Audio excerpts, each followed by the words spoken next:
इस वीडियो में आपके लिए हम लेकर के आए हैं एनसीईआरटी हिंदी कक्षा 5 की किताब की समरी। यहाँ पर कुल 18 चैप्टर हैं जिनकी समरी यानी सारांश आपको देखने को मिलेगा। यहाँ से आपकी परीक्षा में केबीएस के एग्जाम में प्रश्न पूछे जा रहे हैं। लगभग 3 से 4 प्रश्न आपको यहीं से देखने को मिल सकते हैं। आइए शुरू करते हैं पहले चैप्टर से। पहला चैप्टर है राख की रस्सी। क्वेश्चन किस तरीके से बन सकते हैं उसको भी यहाँ पर हम आपको दिखाएंगे कि किस तरीके से प्रश्न आपकी परीक्षा में बन सकते हैं। आइए जानते हैं कि इस कहानी की ये जो आपका पहला चैप्टर है राख की रस्सी, इसमें किसका वर्णन किया गया है। तो इस कहानी में तिब्बत की लोक कथा का वर्णन किया गया है, जिसमें तिब्बत के 32वें राजा सौनग वसैन गाम्पो के मंत्री लोनपोगार और उनके बेटे का जिक्र किया गया है। लोनपोगार अपनी चालाकी और हाजिर जवाबी के लिए मशहूर थे। हाजिर जवाबी का मतलब होता है तुरंत उत्तर देने में माहिर। इसके विपरीत इनका बेटा सीधा साधा और शांत स्वभाव का था। लोनपोगार को हमेशा अपने बेटे के लिए चिंता रहती थी। उसने अपने बेटे को समझदार और होशियार बनाने के लिए तरह तरह की जिम्मेदारी सौंपी ताकि बेटे को दुनियादारी की समझ हो जाए। एक दिन उसने अपने बेटे को 100 भेड़ें बिना मारे या बेचे शहर ले जाने को कहा और इन्हीं 100 जौ के बोरों के साथ वापस आने को कहा। मंत्री का बेटा 100 भेड़ों को लेकर के शहर की ओर रवाना हुआ, लेकिन उसके पास 100 जौ के बोरे खरीदने के लिए रुपए नहीं थे। अचानक उसके सामने एक लड़की आकर खड़ी हुई। उसकी चिंता का कारण पूछा। मंत्री के बेटे ने सब कुछ उसे बता दिया। लड़की बहुत होशियार थी। उसने भेड़ों के बाल उतार कर बाजार में बेच दिए और उससे मिले रुपयों से 100 जौ के बोरे खरीद लिए। इसके बाद वह लड़का वापस घर लौट गया, लेकिन पिताजी उससे खुश नहीं हुए। दूसरे दिन लोनपोगार ने अपने बेटे को फिर से उन्हीं भेड़ों के साथ शहर भेजा। भेड़ों के साथ 100 बोरे जौ के लाने को कहा। मंत्री का बेटा उदास होकर वापस शहर पहुंचा। उसी लड़की से दोबारा मिला। लड़की ने फिर से उसकी समस्या सुनकर भेड़ों के सींग काटकर बाजार में बेच दिए और 100 जौ के बोरे खरीदकर मंत्री का बेटा वापस घर लौट गया। इसके बाद घर आकर मंत्री के बेटे ने अपने पिता को सारी बात बता दी। फिर क्या हुआ? लोनपोगार ने अपने बेटे को उस लड़की से यह कहने को कहा कि उसे 9 हाथ लंबी राख की रस्सी बनाने को कहो। उसका बेटा लड़की के पास आ गया और उससे सारी बात बता दी। लड़की ने एक शर्त रखी कि उसके पिता को उस रस्सी को गले में पहनना होगा। लोनपोगार को लगा कि ऐसी रस्सी बनाना ही संभव नहीं है, इसलिए उसने लड़की की शर्त मान ली। अगले दिन लड़की ने क्या किया? 9 हाथ की रस्सी लेकर उसे पत्थर की सिल पर रखकर जला दिया। रस्सी के जलने के बाद उसी के आकार की राख बच गई और लड़की ने उसे सिल समेत लोनपोगार के पास ले जाकर उसे पहनने को कहा। लोनपोगार राख की रस्सी देखकर दंग रह गए और लड़की की समझदारी को देख करके प्रभावित हो गए और अपने बेटी की शादी उसी से करा दी। प्रश्न बन सकता है कि ये जो कहानी है इसमें किस लोक कथा का वर्णन किया गया है। प्रश्न ऐसे पूछेगा, रिमझिम कक्षा 5 की पाठ्य पुस्तक में एक कहानी है, इसमें किस लोक कथा का वर्णन किया गया है। तो आपका उत्तर होगा तिब्बत। आपको पता होगा तब आप लगा पाएंगे ना। तिब्बत के 32वें राजा के मंत्री का नाम क्या था? तो लोनपोगार नाम था। लोनपोगार ने उस लड़की से कितने हाथ लंबी राख की रस्सी बनाने को कहा? तो 9 हाथ लंबी। आगे बढ़ेंगे चैप्टर नंबर 2 की तरफ, फसलों के त्यौहार। प्रस्तुत पाठ में देश के अलग अलग हिस्सों में फसलों के त्योहारों को मनाने के बारे में बताया गया। आप इस वीडियो को बिल्कुल कहानी की तरह पढ़ लीजिए। जब आपके सामने क्वेश्चन होगा, उसके 4 ऑप्शन होंगे, तो आप आसानी से सही ऑप्शन तक पहुंच जाएंगे। रटना नहीं, आपको बस कहानी की तरह सुनते जाना है, पढ़ते जाना है। बात करें अगर यहाँ पर हम, तो हमारे देश के विभिन्न हिस्सों में फसलों से संबंधित त्योहारों का अपना ही महत्व होता है। सबके मनाने का तरीका भी अलग अलग भिन्न होता है। पाठ के अनुसार सर्दी का मौसम है, दिनों में सूरज उगता नहीं है, लोग रजाई से नहीं निकल रहे हैं। मकर संक्रांति का त्यौहार आ जाता है, लेकिन सभी लोग नहा धोकर के एक कमरे में इकट्ठा हो जाते हैं। दादा चाचा पापा ने सफ़ेद चकाचक धोती और कुर्ता पहन रखी है। मछिया पर खादी की सफ़ेद साड़ी हुए पहने हुए दादी बैठी, उनके बाल सफ़ेद सिमई के रुई के समान दिख रहे हैं। मछिया मतलब छोटी खाट, सेमल मतलब एक तरह का रोईदार वृक्ष होता है। दादी के सामने केले के पत्तों पर तिल गुड़ चावल आदि रखे हुए हैं। दादी सभी को इन्हें बारी बारी छूने और प्रणाम करने के लिए कहती हैं और बाद में इसे दान दे दिया जाता है।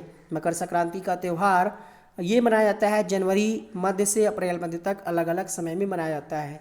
इस दिन सब लोग फसल की अच्छी पैदावार और फसलों के घर में आ जाने की खुशी मनाते हैं। इस दिन चूड़ा दही खिचड़ी खाने का रिवाज होता है। इस दिन तिल गुड़ और चीनी के तिलकुट भी खाए जाते हैं जो बड़े स्वादिष्ट लगते हैं। मकर संक्रांति के त्यौहार के अलग अलग नाम हैं। उत्तर प्रदेश, मध्य प्रदेश, बिहार तीनों में मकर संक्रांति कभी कभी तिल संक्रांति के नाम से जाना जाता है। असम में इसे बिहू के नाम से जाना जाता है, केरल में ओणम के नाम से, तमिलनाडु में पोंगल, पंजाब में इसे लोहड़ी के नाम से जाना जाता है, झारखंड में सरहुल के नाम से, गुजरात में इसे पतंग का पर्व कहा जाता है। झारखंड की बात करें तो वहाँ की जनजातियाँ इसे अलग अलग समय पर मनाती हैं। संथाल लोग फरवरी मार्च, ओराव लोग मार्च अप्रैल में इसे मनाते हैं। आदिवासी साल वृक्ष और धान की पूजा करते हैं। स्त्री पुरुष मिलकर रात भर नाचते गाते हैं। इस धान को लोग अगली फसल में आशीर्वाद के रूप में बोते हैं, यानी बुआई करते हैं। बात करें अगर तमिलनाडु की तो यहाँ पर पोंगल के नाम से मनाया जाता है। इस दिन खरीफ की फसलें चावल, अरहर, मसूर आदि कटकर घरों में पहुँचती हैं और लोग नए धान कूटकर चावल निकालते हैं। लोग घर में मिट्टी का नया मटका लाकर इसमें चावल, दूध और गुड़ डालकर उसे पकने के लिए धूप में रख देते हैं। दूध में उफान आते ही सभी लोग एक स्वर में गाना गाने लगते हैं। गुजरात में मकर संक्रांति जो है पतंग के पर्व के रूप में मनाया जाता है। उत्तराखंड में क्या होता है, इसको घुघुतिया के रूप में मनाते हैं। कुमाऊं मंडल के लोग इसको घुघुतिया के रूप में मनाते हैं। इस दिन आटे और गुड़ को गूंथ करके पकवान बनाया जाता है। क्लास 5 चैप्टर नंबर 3 है खिलौने वाला। ठीक है, ये किसकी कविता है? ये है सुभद्रा कुमारी चौहान की। इलाहाबाद में इनका जन्म हुआ। इनकी ज़्यादातर कहानियाँ नारी पर केंद्रित हैं। लोकप्रिय कथाकार के रूप में ये जानी जाती हैं। कविता का सारांश, इस कविता में बालक के मन में खिलौने वाले को देखकर आने वाले उत्साह के बारे में बताया गया है। तो आपसे प्रश्न बन सकता है कि ये कविता किसकी है? सुभद्रा कुमारी चौहान की। कविता के पहले भाग के माध्यम से कवित्री बताना चाहती हैं कि जब एक बालक खिलौने वाला देखता है तो बहुत उत्साहित हो जाता है। माँ से कहता है कि आज खिलौने वाला तरह तरह के खिलौने लेकर आया है। उसके पास पिंजड़े में बंद हरा तोता, एक पैसे वाली छोटी सी मोटर गाड़ी है जो सर सर सर करके चलती जाती है। कविता के दूसरे भाग में बालक कहता है कि आज खिलौने वाले के पास कई तरह की सीटियाँ, चाबी से चलने वाले सुंदर रेल, गुड़िया है जिसके कानों में बालियाँ हैं, छोटा सा टी सेट, छोटे छोटे लोटा, थाली भी रखे हुए। कविता के तीसरे भाग में बालक कहता है कि आज खिलौने वाले के पास नए नए खिलौने, उसके पास छोटे छोटे धनुष बाण और तलवार हैं। मुन्नू खिलौने वाले से गुड़िया और मोटर गाड़ी खरीदता है। सरला अपनी माँ से साड़ी खरीदने के लिए कहती हैं। यह बालक अपनी माँ से कहता है कि साड़ियाँ तो कपड़े बेचने वाले रखते हैं। कविता के इस भाग में बालक अपनी माँ से 4 पैसे लेता है। वह खिलौने लेने के बारे में सोचता हुआ माँ से कहता है कि वह ये सारे खिलौने न लेकर तलवार और तीर कमान लेना चाहता है। वह जंगल जाकर भगवान राम की तरह ताड़का को मारना चाहता है। कविता के इस भाग में बालक असुरों को जंगल से मार भगाना चाहता है जिससे तपस्वी साधु आसानी से यज्ञ कर सकें। रामचंद्र और उसकी माँ को कौशल्या बनाना चाहता है। आगे कहता है कि उसकी माँ उसे वन जाने का आदेश देंगी तो वह खुशी खुशी वन भी चला जाएगा, लेकिन बालक दुखी भी हो जाता है और कहता है कि वह जंगल में अकेले नहीं रह सकता। वह कहता है कि जंगल में जाने पर उसे पैसे देने वाला, मनाने वाला, गोद में बिठाकर मनचाही चीज़ें दिलाने वाला कोई नहीं होगा। चैप्टर नंबर यहाँ पर 4, नन्हा फनकार। ये कहानी 10 साल का बच्चा है जिसका नाम है केशव। केशव के बारे में बताया गया है। केशव एक होनहार बालक था। केशव पत्थर की नक्काशी करने का काम सीख रहा था। उसे लगता था कि एक दिन अपने पिता की तरह सारी बारीकियां सीखकर उसे उकेर पाने में जरूर सफल होगा। केशव के जन्म से पहले उसके माता पिता गुजरात से आकर आगरा में बसे थे। केशव का जन्म आगरा में ही हुआ था। बादशाह अकबर उस समय आगरे का किला बनवा रहे थे। केशव के पिता वहीं पर काम करते थे। एक दिन जब नन्हा केशव अपना काम कर रहा था तभी बादशाह अकबर उसके पास आकर के खड़े हुए। तो प्रश्न बन सकता है कि केशव जो है किस कहानी का पात्र है। ठीक है, तो यहाँ पर आपको ध्यान रखना है, कहानी का नाम है नन्हा फनकार। चलिए, बादशाह अकबर ने सफ़ेद अंगरखा और पायजामा पहना हुआ था। उनके बाल लंबे थे जो गहरे लाल रंग की पगड़ी में अच्छी तरह से ढके हुए थे। अंगरखा मतलब क्या होता है? कोट जैसा घुटने तक का एक पहनावा। केशव ने उन्हें नहीं पहचाना लेकिन समझ गया कि वह कोई बड़े आदमी हैं। तभी एक पहरेदार आकर के बताता है कि वह बादशाह अकबर है और वह उनसे अदब से बात करे। अदब मतलब सम्मान। केशव डर गया, उसके हाथ से छेनी नीचे गिर गई। वह जल्दी से उठा और बादशाह को झुक करके सलाम किया। छेनी मतलब पत्थर को काटने का एक लोहे का औजार होता है। अकबर ने केशव के सामने नक्काशी सीखने की इच्छा जाहिर की। इतने में केशव तुरंत छेनी हथौड़ी लेकर आया, बादशाह को काम करना सिखाने लगा। कुछ लोगों ने तो वीडियो को क्लिक करते ही लाइक कर दिया होगा। जिन लोगों ने वीडियो को लाइक नहीं किया भाई लाइक ज़रूर कर दिया करें, इससे काफ़ी सारा मोटिवेशन मिलता है। बादशाह नन्हे केशव के पास ज़मीन पर बैठ गए। केशव अब बादशाह अकबर को काम सिखाने लगा। उनकी जरा सी गलती पर केशव को गुस्सा आ जाता था। केशव के काम करने के अंदाज को देखकर अकबर ने कहा, तुम एक दिन बड़े फनकार बनोगे। तो प्रश्न बन सकता है कि फनकार, कहानी में फनकार का मतलब क्या होता है। फनकार मतलब किसी कला में माहिर। आगे अकबर ने उसे बताया कि जब लोग आगरा में आकर रहने लगेंगे तब वे एक कारखाना बनवाएंगे। उस समय सबसे बढ़िया फनकार और शिल्पकार को कारखाने में रखा जाएगा। ये सुनकर केशव खुश हुआ। उसे लगा कि कारखाना खुलने पर उसे काम जरूर मिलेगा। इसके बाद रात हो गई। केशव ने अपने पिता से जाकर के पूछा कि बादशाह अकबर सीकरी में शहर क्यों बनवा रहे हैं। पिता ने उसे बताया कि जब बादशाह की कोई संतान नहीं थी तब वे सीकरी में ख्वाजा सलीम चिश्ती के पास आए। उनके आशीर्वाद से बादशाह को 3 संतानें हुईं। उन संतानों के नाम शाहजादा, सलीम, मुराद और दनियाल था। तब अकबर ने ख्वाजा सलीम चिश्ती के सम्मान में सीकरी में एक नगर बसा दिया। अपने बेटे का नाम सलीम रख दिया। चैप्टर नंबर 5, जहाँ चाह वहाँ राह। ये कहानी सचानी नाम की एक लड़की के बारे में है जिसका हाथ काम नहीं करता। कहानी में उसके दृढ़ इच्छा शक्ति और हौसले का वर्णन किया गया है। इला सचानी कितने साल की है? 26 साल की है। कहाँ रहती है? गुजरात के सूरत जिले में। अपने दोस्तों के साथ खेलने में खूब मज़े करती, पर उसके हाथ काम नहीं करते। इसके बाद भी वो घबराती नहीं है। हाथ से करने वाले सभी कामों को पैरों से करने की कोशिश करती रहती। भोजन करना, बाल बनाना, फर्श बुहारना, कपड़े धोना, ये सारे काम सीख चुकी है। इला ने एक स्कूल में दाखिला ले लिया है। वहाँ भी सभी लोग उसकी फुर्ती को देख करके हैरान रह जाते हैं। इला 10वीं की परीक्षा पास नहीं कर पाई क्योंकि वह दिए गए समय में लिखने का काम पूरा नहीं कर पाई थी। उसे यह पता नहीं था कि परीक्षा में उसके लिए लिखने का काम कोई दूसरा इंसान कर सकता है। उसे इस बात का बहुत अफसोस है। इला की माँ और दादी कासीदाकारी करती थी। एक दिन इला ने भी कासीदाकारी करने की ठान ली। वह पैरों से दोनों अंगूठे के बीच सुई थामकर कच्चा रेशम पिरोने जैसा कठिन काम कर लेती थी। प्रश्न बन सकता है, कसीदाकारी क्या होता है? कसीदाकारी का मतलब है कपड़े पर कढ़ाई करना। 15-16 साल की उम्र में इला ने काठियावाड़ी कासीदारी में महारत हासिल कर ली थी। एक दिन उसके द्वारा बनाए गए कपड़ों की प्रदर्शनी लगी। इसमें काठियावाड़ के साथ साथ लखनऊ और बंगाल की भी झलक दिखाई दी।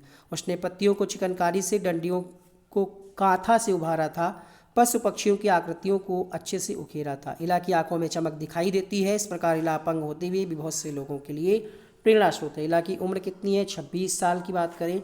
इला की माँ क्या काम करती है? कासीदाकारी। प्रश्न आपसे ऐसे बनेगा कि एनसीईआरटी कक्षा 5 की पाठ्य पुस्तक में या एनसीईआरटी कक्षा 5 हिंदी की पाठ्य पुस्तक में इला किस कहानी का किरदार है, या इला की माँ क्या काम करती थी? कहानी का नाम दिया होगा, उसमें इला पात्र का नाम है, क्या काम करती थी? तो कसीदाकारी का काम।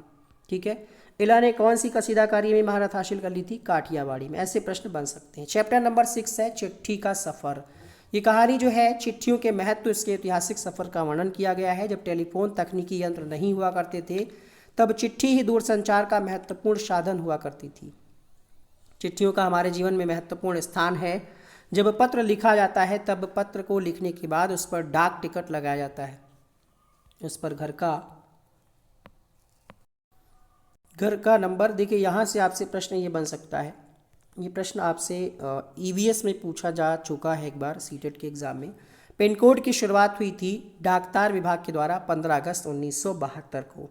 पिन का full form postal index number 6 अंकों का होता है। हर अंक का एक स्थायी अर्थ होता है। पुराने समय में कबूतरों के द्वारा संदेश भेजे जाते थे। इसके बाद पैदल चलकर लोगों तक चिट्ठी पहुंचाई जाने लगी। राजा महाराजाओं के पास खुद के घुड़सवार होते थे। इनको डाकू, लुटेरों या जंगली जानवरों से डाक की रक्षा भी करनी होती थी। हरकारी मतलब पत्र ले जाने वाला। इस शब्द का अर्थ आपसे पूछा जा सकता है। संचार में परिवर्तन आने से अब डाक विभाग पत्र को मनी ऑर्डर, ईमेल, बधाई कार्ड आदि लोगों तक पहुंचाने में सक्षम है। गिरहबाज हुमर नामक कबूतर की प्रजाति के द्वारा संदेश को भेजा जाता था, तो ये ध्यान रखिएगा। कबूतर का जीवन काल 15 से 20 साल तक होता था। उड़ीसा पुलिस आज भी हुमर कबूतरों का इस्तेमाल करके कई दुर्गम इलाकों में संदेश पहुंचाने का कार्य करती है, क्योंकि ये सेवा सस्ती है, ज़्यादा खर्च नहीं होता है। डाकिए की कहानी कंवर सिंह की जुबानी। ये कहानी लेखिका प्रतिमा शर्मा की है। इसमें प्रतिमा शर्मा ने डाकिया कंवर सिंह के साथ बातचीत का वर्णन किया है। लेखिका ने लिखा कि शिमला की माल रोड पर जनरल पोस्ट ऑफिस से सुबह के 11:30 बज रहे हैं। पोस्ट ऑफिस में एक कमरे में डाक छांटने का काम चल रहा है। 2 पैकर 3 महिला डाकिया फटाफट डाक छांटने का काम कर रहे हैं। वहीं पर सरकार से पुरस्कार प्राप्त करने वाले डाकिया कंवर सिंह जी लेखिका की बातचीत होती है। बातचीत में कंवर सिंह जी लेखिका से अपने व्यक्तिगत और पारिवारिक परिचय का अनुभव साझा कर रहे होते हैं। कंवर सिंह बताते हैं कि हिमाचल प्रदेश के शिमला जिले के नेरवा गांव के निवासी, उनकी उम्र 45 साल है, 4 बच्चे हैं। जिनमें 3 लड़कियां और 1 लड़का शामिल है। उनकी 2 लड़कियों की शादी हो चुकी है। पहाड़ी और बर्फीला इलाका होने के कारण उनके गांव में अभी तक बस नहीं पहुंच पाती, वहां पैदल चलकर ही पहुंचा जा सकता है। कंवर सिंह के बच्चे गांव से 5 किलोमीटर दूर के स्कूल में पढ़ने जाते हैं। कंवर सिंह बताते हैं कि पहले भारतीय डाक सेवा में ग्रामीण डाक सेवक थे, लेकिन अब वे पैकर के पद पर ही काम कर रहे हैं। इसके बाद कंवर सिंह बताते हैं कि चिट्ठियाँ, रजिस्ट्री पत्र, पार्सल बिल, बूढ़े लोगों की पेंशन आदि छोड़ने गांव-गांव जाते हैं।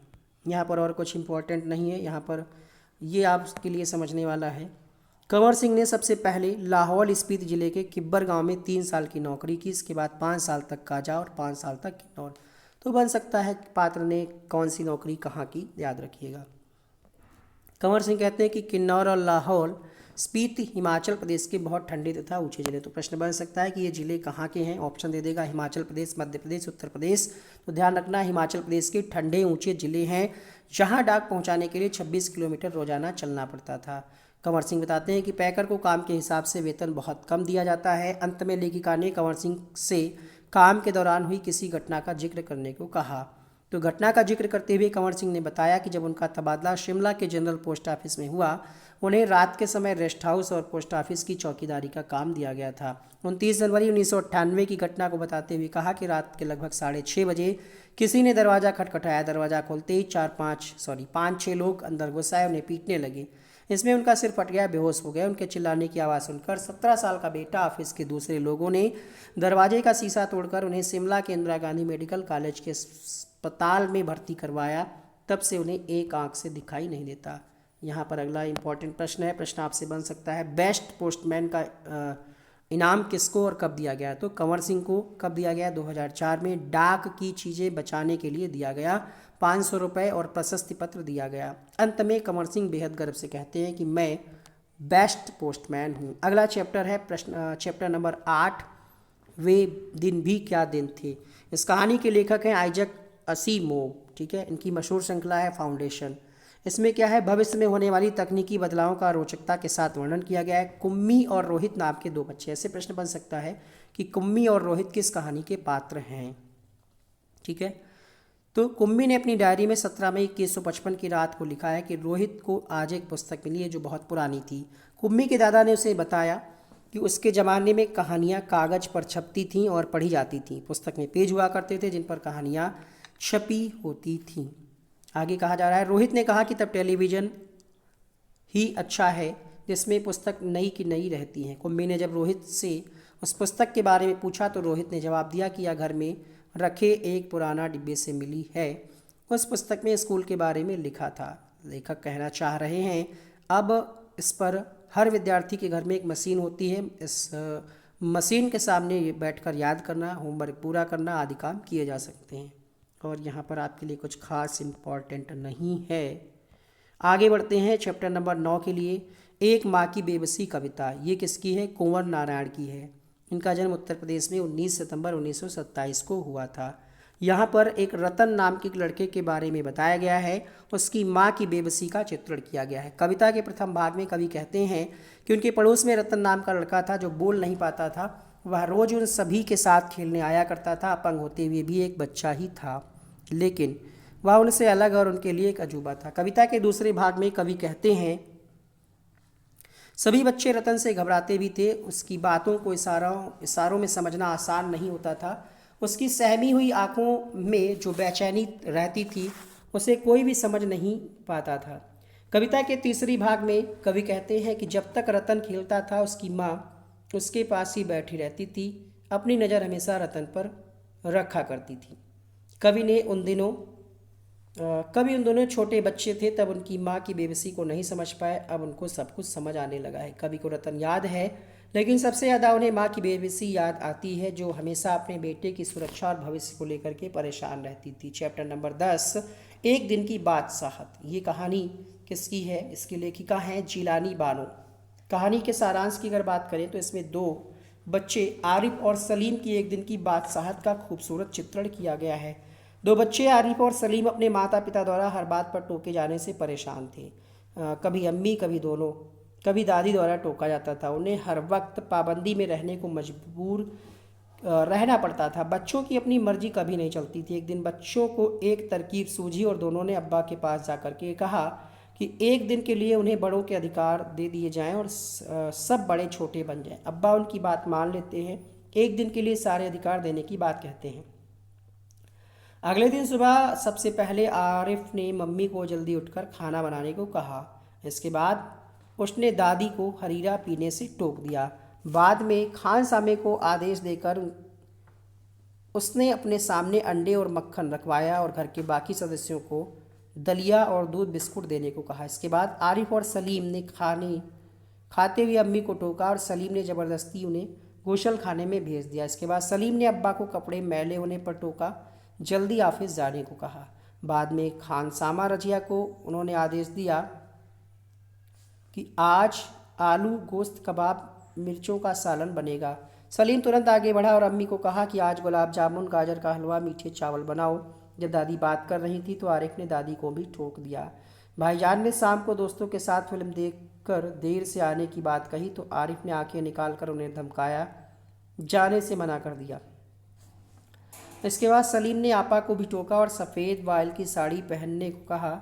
उनकी नकल भी करने लगा। इस तरह आदेश देते हुए एक दिन की बादशाहत खत्म हो गई। अगली सुबह सलीम की आँख खुली तो उसने देखा कि आपा नाश्ते की मेज़ सजाए हुए उन दोनों के उठने का इंतजार कर रही थी। अम्मी खानसामे को हर खाने के साथ एक मीठी चीज़ बनाने का आदेश दे रही थी। सभी का बर्ताव बदल सा गया था। सभी को समझ आ गया था कि हुक्म देना आसान होता है पर उसका पालन करना मुश्किल होता है। चावल की रोटियाँ। कोको नाम का 8 वर्ष का एक लड़का है जो मोटा है। 3 दोस्त हैं, नीनी, तिनसु और मिमी। नीनी 9 साल, तिनसु 8 साल, मिमी 7 साल की लड़की है। उबातुन दुकान का प्रबंधक है। एक दिन कोको अपने माता पिता के खेत पर चले जाने के बाद उठता है। कोको की माँ ने उसके लिए चावल की 4 रोटी बनाई अलमारी है। कोको को चावल की रोटियां बहुत पसंद है, लेकिन जब कोको खाने के लिए बैठता है तो उसी समय दरवाज़ा खटखटाने की आवाज़ होती है। पहले रोटियों को छिपा देता है। दरवाजे पर नीनी होता है। नीनी उसके पास रेडियो पर परीक्षा संबंधी सूचना के बारे में जानकारी लेने आता है। कोको बहाना बनाता है कि उसका रेडियो खराब हो गया है। इसके बाद नीनी तिनसु के घर चला जाता है। फिर से वो बच्चा चावल की रोटियां खाने के लिए बैठ जाता है। इस बार मिमी आ जाती है। रोटियां छिपाने के बाद दरवाज़ा खोलता है। मिमी उसे बताती है कि वह उसकी माँ से मिली थी और उसे चावल की रोटियों के बारे में पता है। वो कहता है कि मैंने सारी रोटियां खा ली। मिमी की माँ ने उसे 4 केले के पापड़ दिए थे। मिमी एक पापड़ उठाकर कोको से चाय मांगती है और कोको उसे बताता है कि चाय अलमारी पर रखी है। इसके बाद मिमी खुद चाय पीने लगती है। कोको से कहती है कि तुम्हारा पेट बहुत भरा हुआ है। इस बार वापस दरवाज़ा खुलता है। इस बार तिनसु होता है। गेंदे के फूल का गुच्छा लाता है। मिमी और तिनसु केले का पापड़ और 1 कप चाय पीते हैं। इसके बाद तिनसु फूलदान में फूल लगाने के लिए बढ़ता है। कोको उसे रोक देता है। इस बार दरवाज़ा फिर खुलता है। इस बार उबा तुन आए हैं। वह कोको से गुलाबी फूलदान की जगह नीला फूलदान बदलने की बात कहता है। गुलाबी फूलदान उठा लेता है, उसकी जगह नीला फूलदान रख देता है। फूलदान के साथ कोको की चावल की रोटियां भी चली जाती हैं, जिससे वे बहुत दुखी हो जाता है। चैप्टर नंबर 12 गुरु और चेला किसकी है? सोहन लाल द्विवेदी की है। सारांश की अगर हम बात करें तो इसमें कवि ने एक मूर्ख राजा से जनता के बचाव का चित्रण किया है। कविता के इस भाग में कवि कहते हैं कि एक गुरु और एक इनका चेला था। दोनों के पास पैसा नहीं था। एक दिन कहीं घूमने निकल पड़ते हैं। चलते चलते किसी नगर में पहुंच जाते हैं। उस नगर के रास्ते चमक रहे थे। तभी उन्हें एक ग्वालिन दिख जाती है। उसके सिर पर एक घड़ा था। गुरु उससे उस नगरी के बारे में और वहाँ के राजा के बारे में पूछते हैं। कविता के इस भाग में कवि कहते हैं कि ग्वालिन उत्तर में कहती है कि यह अंधेर नगरी है, इसका राजा मूर्ख है। वह कहती है यहाँ सब कुछ टके सेर मिलता है। टके सेर मतलब बहुत कम दाम। ये सुनकर के गुरु घबरा जाते हैं। उनका मन वहाँ से चले जाने को कहता है। कविता के इस भाग में कवि कहते हैं कि गुरु चेले को भी वहाँ से चलने को कहते हैं। गुरु जी वहाँ से चले जाते हैं और चेला वहीं अकेला रह जाता है। कवि कहते हैं कि उस मूर्ख राजा के अंधेरी नगरी में सब कुछ टके सेर ही मिलता था और इसी बात का फ़ायदा उठाकर चेला खूब रबड़ी मलाई खा लेता है। कवि कहते हैं कि उस साल उस नगर में खूब बारिश हुई थी, खूब बिजली चमकी थी, खूब बादल गरजे थे। कवि कहते हैं कि बारिश के कारण राज्य की एक दीवार गिर गई थी। राजा तुरंत वहां पहुंच गया। संतरी को बुलाकर उससे दीवार गिरने का कारण पूछा। संतरी ने जवाब दिया कि दीवार कमज़ोर बनी थी इसलिए गिर गई, इसकी कोई गलती नहीं, कारीगर की गलती। कारीगर को बुलाया गया भाई।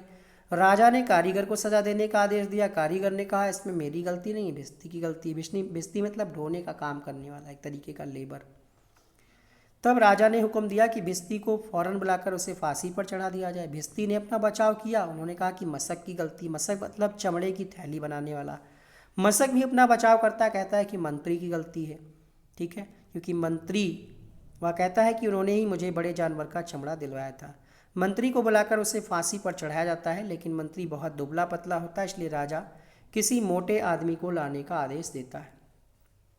संतरी मोटा गर्दन वाले आदमी को ढूंढने निकल जाता है। उसे चेला मिल जाता है। चेले को राजा के सामने दरबार ले जाया जाता है। राजा उसे फांसी पर चढ़ाने का आदेश दे देता है।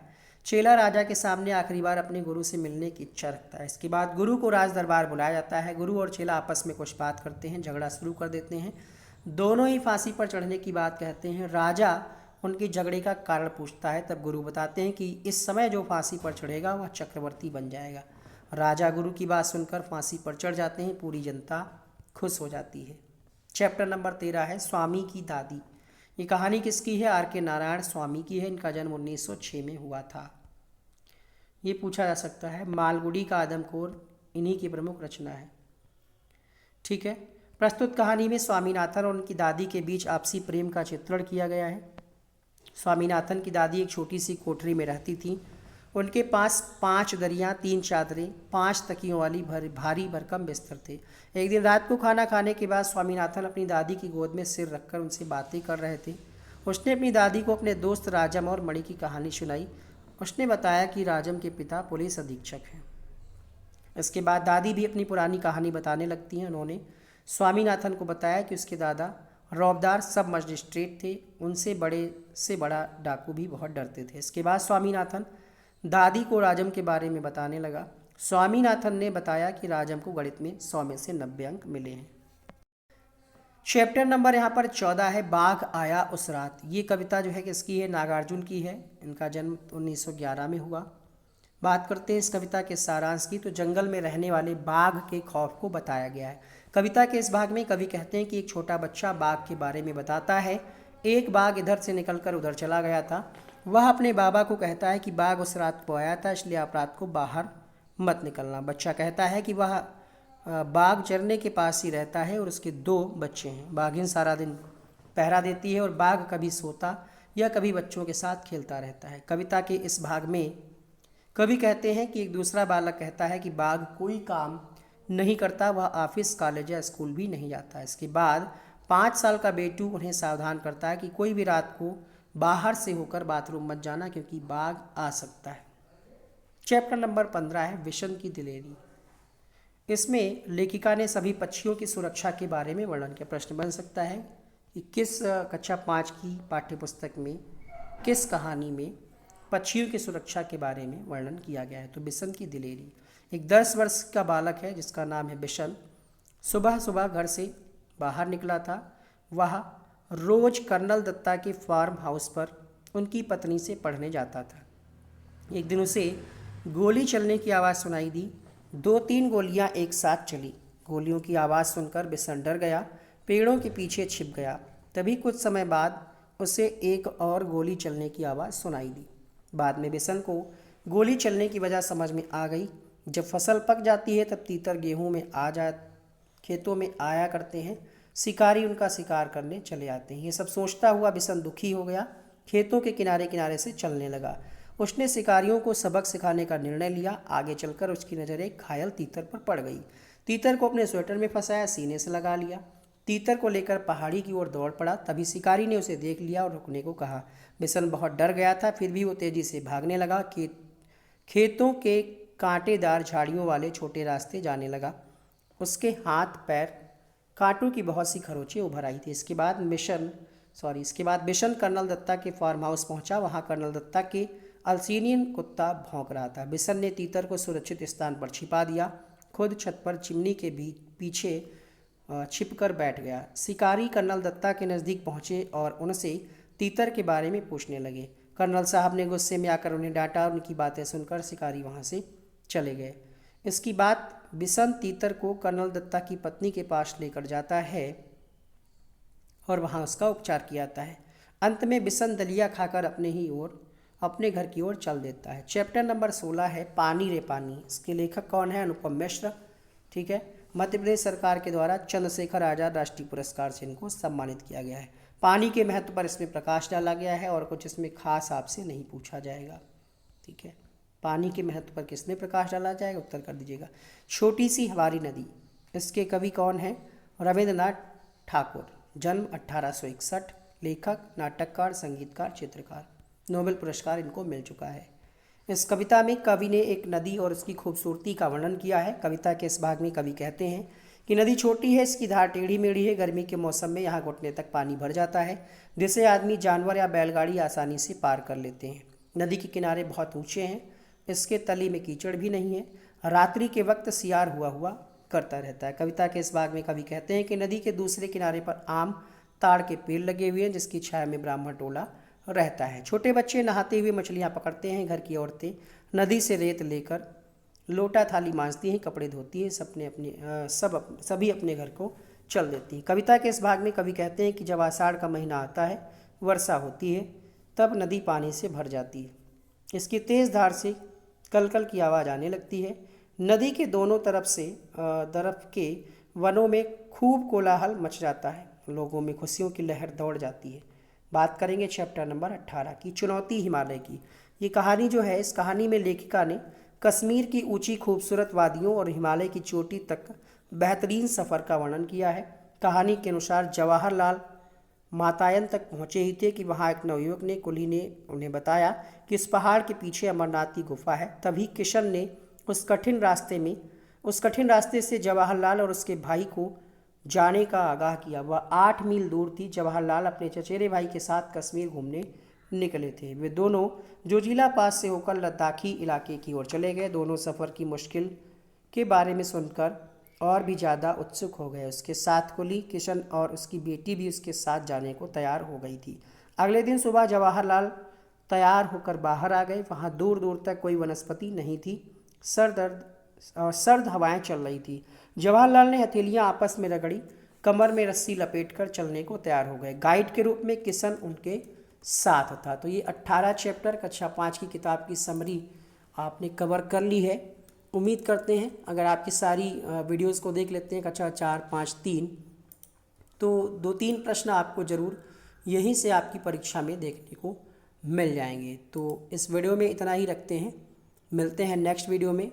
क्लास पसंद आई हो लाइक शेयर सब्सक्राइब जरूर कीजिएगा। इसके अलावा जो कक्षा 4 की जो किताब की समरी थी उसका वीडियो यहाँ पर हमने लगा दिया, यहीं से आप क्लिक करके देख सकते हैं।